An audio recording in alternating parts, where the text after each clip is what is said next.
အားလုံးပဲမင်္ဂလာပါရှင်။ Zam Ghost Story မှာပြန်လည်ကြိုဆိုလိုက်ပါရရှင်။ဒီကနေ့မှာတော့စာရေးဆရာကြည်ဦးရေးသားသည့်ပရာလောကမှချစ်မောင်နှမဝတ္ထုဇာတ်လမ်းတစ်ပုဒ်ကိုတင်ဆက်ပြောပြပေးသွားမှာဖြစ်ပါတယ်ရှင်။ပဲခူးထွက်သွားတဲ့တနက်ပင်ကမှောက်လို့တဲ့သတင်းဆိုးကြီးကိုကျမတို့မိသားစုကြားလိုက်ရသောအချိန်သည်12 နာရီကျော်နာနက်စာစားပြီးသည့်ကာလတွင်ဖြစ်လေသည်တနက်ပင်နှင့်ပဲခူးသည်တနာရီကြားတွင်ကားတစ်စီးထွက်ပေးနေသည်ဖြစ်၍ကားဆက်မပြတ်ပါကားတစ်စီးထွက်ပြီဆိုရင်လည်းခရီးသည်များအပြည့်ဖြစ်၏သို့သောယခုကြားလိုက်ရသောကားမောက်သည်ဆိုသည့်ကားသည်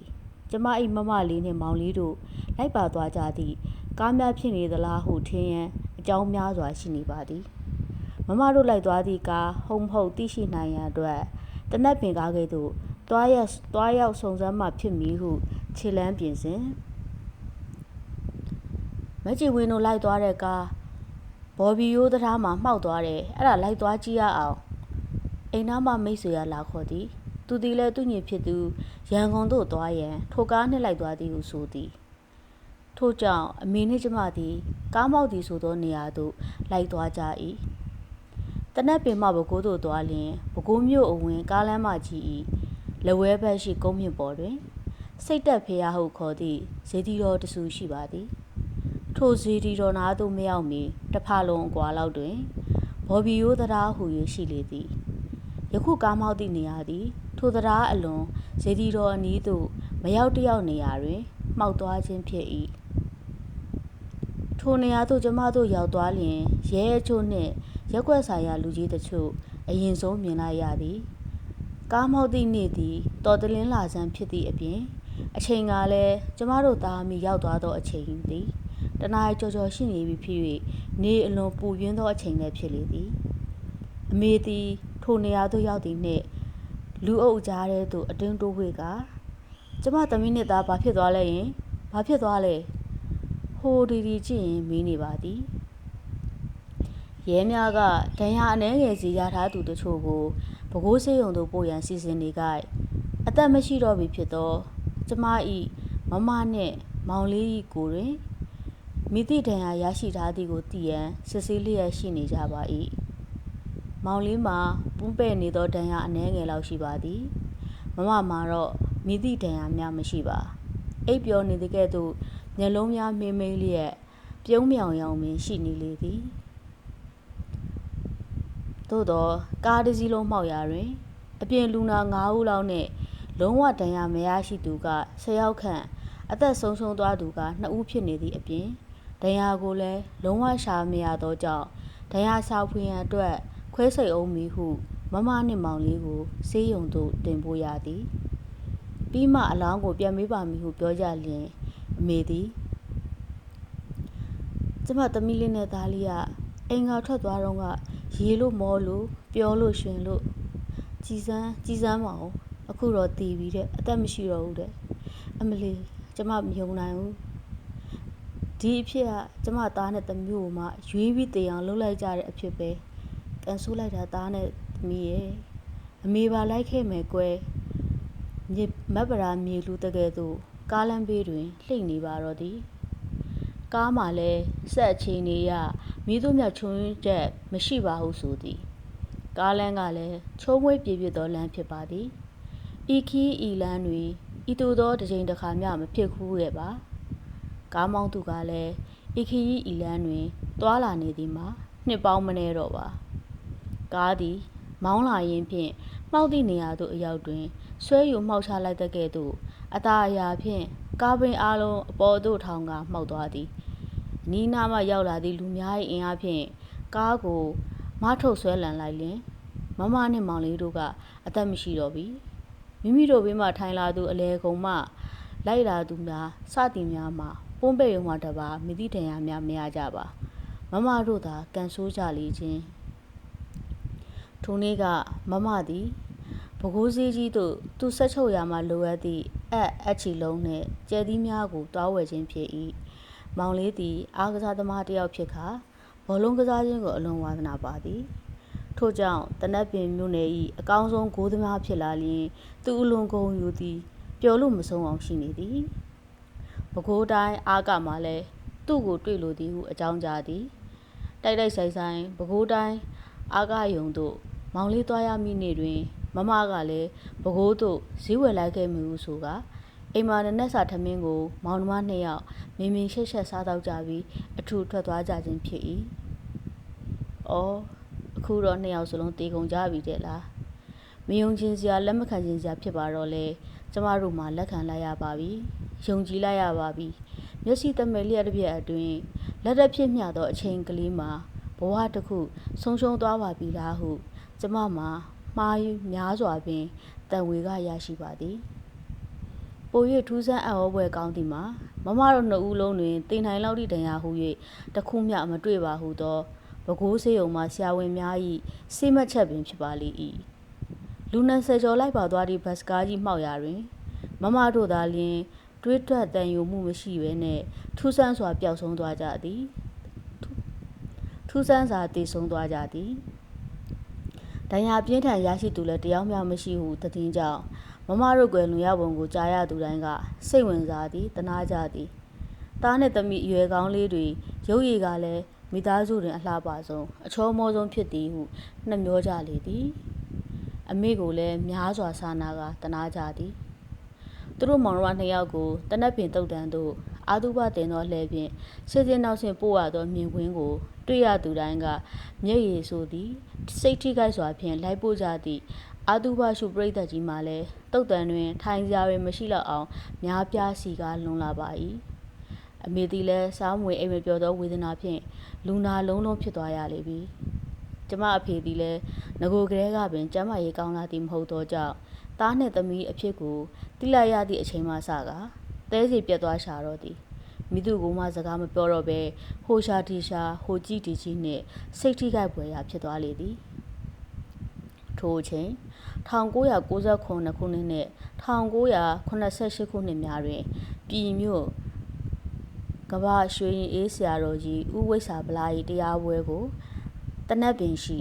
အောင်ချမ်းသာဘုရားကြီးတွင်နှစ်ကြိမ်မြောက်ကျင်းပသောကာလနှင့်ကြုံကြိုက်နေပါသည်ကျမအမေသည်9ရက်တိုင်ကျင်းပသည့်ဆရာတော်ကြီး၏တရားပွဲသို့1989ခုနှစ်ကရက်ပြည့်တရားနာယူနိုင်ခဲ့ပါသည်ယခုနှစ်1988ခုနှစ်တွင်သားသမီး2ဦး၏တောကပြပါဒကြောင့်လုံးဝမသွားနိုင်တော့ပါ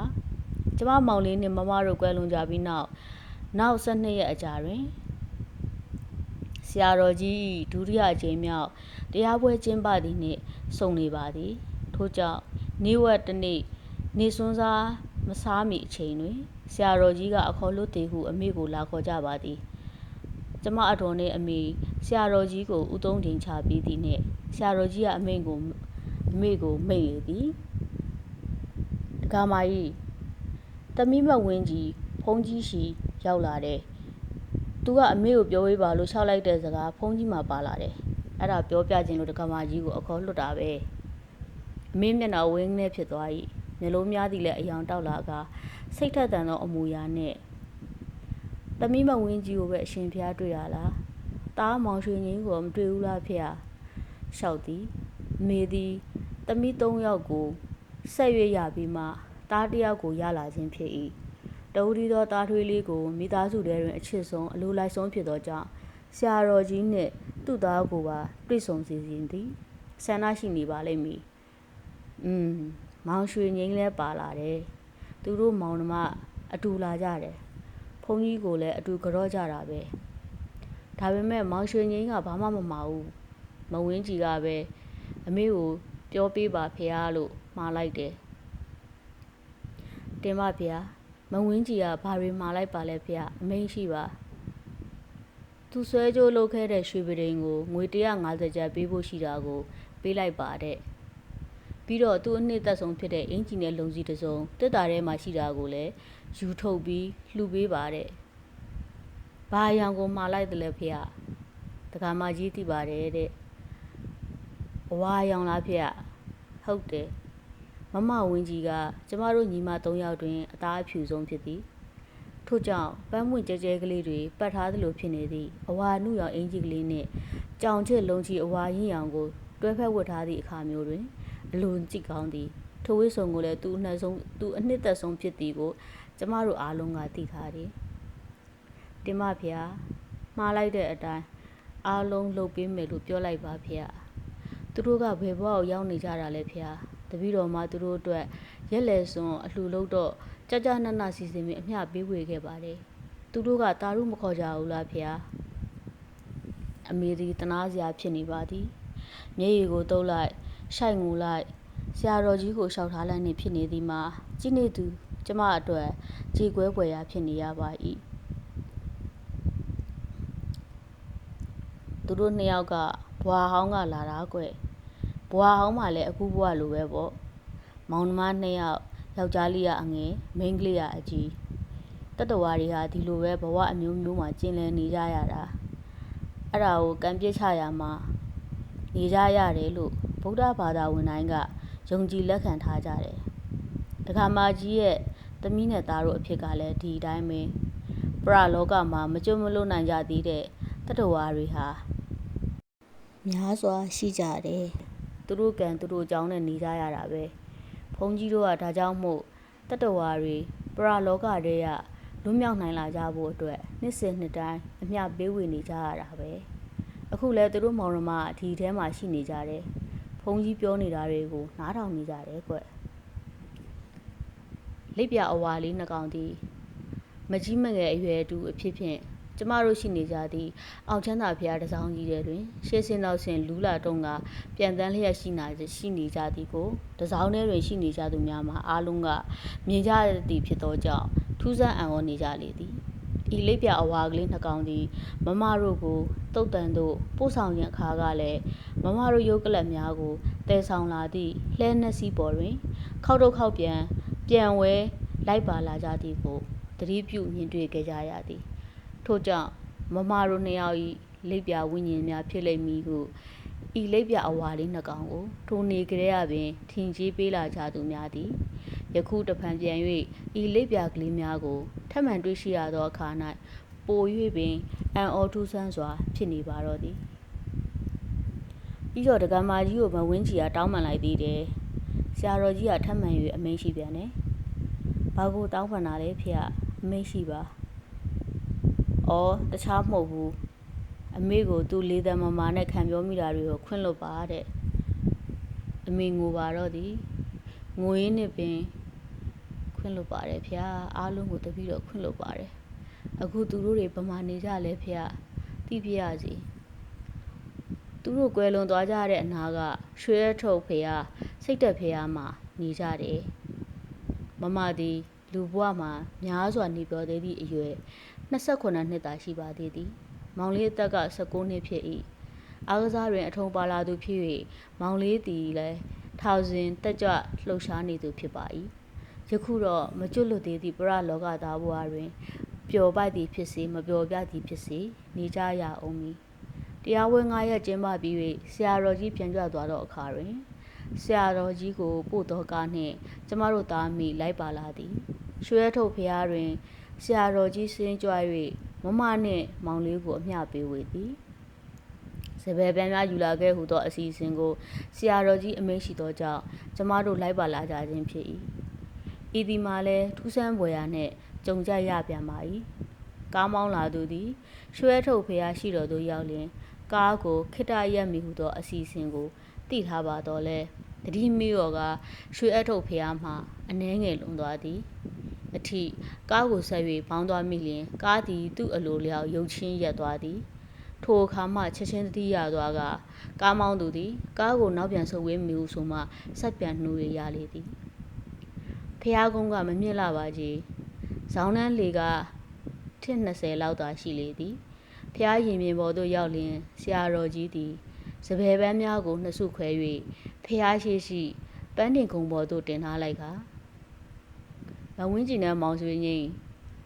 စပယ်ပန်းတွေလာယူကြမင်းတို့ဖျားပူဇော်ဖို့ယူလာပေးတယ်